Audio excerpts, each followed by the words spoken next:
Assalamualaikum warahmatullahi wabarakatuh. Halo Sobat Ekonomi, pada video kali ini kita akan membahas seputar periodisasi pemikiran ekonomi Islam pada abad ke-11 Masehi. Jangan lupa simak videonya sampai habis ya. Masa abad ke-11 Masehi merupakan fase di mana banyak meninggalkan hasil karya atau warisan intelektual. Para cendekiawan muslim pada masa ini mampu menyusun suatu konsep tentang bagaimana umat melaksanakan kegiatan ekonomi yang berlandaskan Al-Quran dan hadis. Pada masa ini juga mulai terjadi disintegrasi pusat kekuasaan Bani Abbasiyah dan merebaknya korupsi serta kerusakan moral di kalangan penguasa. Dalam abad ini terdapat beberapa cendekiawan dalam kontribusi pemikiran ekonomi Islam. Di antaranya, 1. Pemikiran Abu Ghazali. Secara garis besar, pemikiran-pemikiran Abu Ghazali yang mencakup konsep dasar ekonomi seperti konsep tentang harta, kesejahteraan sosial atau maslahah, tentang perilaku individu, konsep harta dan keuntungan, ada juga tentang nilai dan etika pasar, hingga aktivitas produksi dan lain sebagainya. Al-Ghazali juga menekankan tentang pelarangan riba karena hal tersebut melanggar sifat dan fungsi uang. Juga mengutuk bagi siapa saja yang melakukan penimbunan uang dengan maksud untuk memudahkan pertukaran. Yang kedua, ada pemikiran Imam Abu Hanifah. Beberapa pemikirannya adalah dalam salam, zakat madu, dan hawalah. Adapun pemikirannya mengenai zakat madu, ia mewajibkan zakat bagi yang memiliki madu, sedangkan imam lainnya tidak mewajibkan hal itu. Dan dalam hawalah Abu Hanifah membolehkan hawalah mutlakah yang diharapkan oleh imam lainnya. Semua pemikiran Abu Hanifah dilandasi oleh Quran, sunnah, ijma, qiyas, istihsan, dan dalil-dalil muhtalaf lainnya. Yang ketiga, ada pemikiran Abu Yusuf. Pada zaman Abu Yusuf, asumsi yang berkembang adalah apabila tersedia sedikit barang, maka harga akan mahal,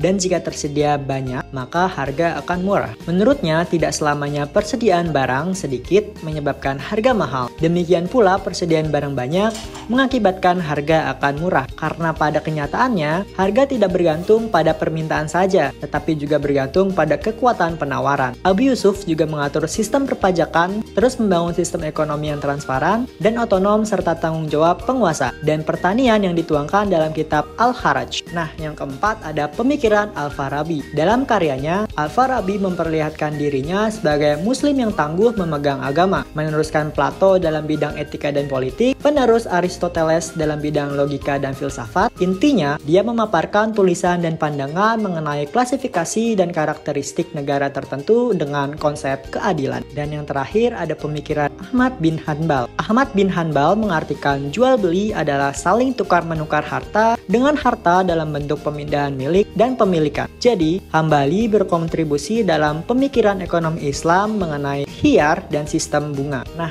itu dia materi tentang periodisasi pemikiran ekonomi Islam pada abad ke-11 Masehi. Semoga yang mendengarkan mendapatkan ilmu yang bermanfaat dari apa yang sudah disampaikan. Sampai jumpa di video selanjutnya. Assalamualaikum warahmatullahi wabarakatuh.